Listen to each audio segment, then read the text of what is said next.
चित्राताई वाघ आपली एक व्हिडिओ पाहिली। नमस्कार. तुम्हाला माहिती आहे का 2014 पूर्वी ग्रामीण भारतातील केवळ 38% घरांमध्ये शौचालय होतं. म्हणजे 10 पैकी 6 घरात टॉयलेट नव्हतं.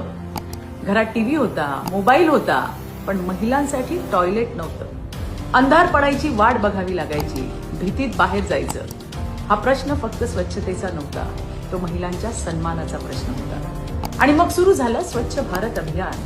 11 कोटींहून अधिक घरात शौचालय म्हणजेच टॉयलेट बांधले गेले. त्यामध्ये आपण मोदीजींची गाथा गायली.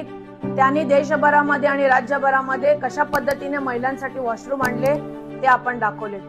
खऱ्या अर्थाने काँग्रेसने काय केलं, कोणी काय केलं या खोलात मला जायचं नाही. परंतु उरणमध्ये माझी व्यथा वेगळीच.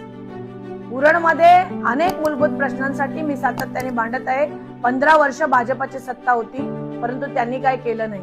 परंतु 6 महिने सातत्याने लोकांचे मूलभूत प्रश्न नाकारण्याची मालिका सातत्याने भाजपाच्या नगरसेवकांनी मांडलेली आहे. त्यामध्ये 12 नगरसेवक हे आहेत, त्यामध्ये 4 महिला नगरसेविका आहेत. त्यांनी महिलांच्या वॉशरूमचे त्या ठिकाणी जो काय प्रश्न मांडला तो सुद्धा नाकारण्याचं काम केलेलं आहे. महिला असून सुद्धा महिलांना होणारे अडचणी, आज एकही वॉशरूम माझ्या उरणमध्ये महिलांसाठी नसावा. आज भाजी मार्केटमध्ये वॉशरूम नाही, मच्छी मार्केटमध्ये वॉशरूम नाही, कोणत्याच ठिकाणी एकही वॉशरूम नाही. आणि जे आहेत ते सुद्धा आपण नेमलेल्या भाजपाच्या ठेकेदारांनी त्या ठिकाणी ठेवलेले लोक आहेत, ते सुद्धा वॉशरूम साफ करत नाहीत. आणि त्यामुळे माझ्या महिलांना वेगळ्याच परिस्थितीला सामोरं जावं लागतं. निदान मूलभूत प्रश्न तरी नाकारू नका, राजकारण बाजूला ठेवा.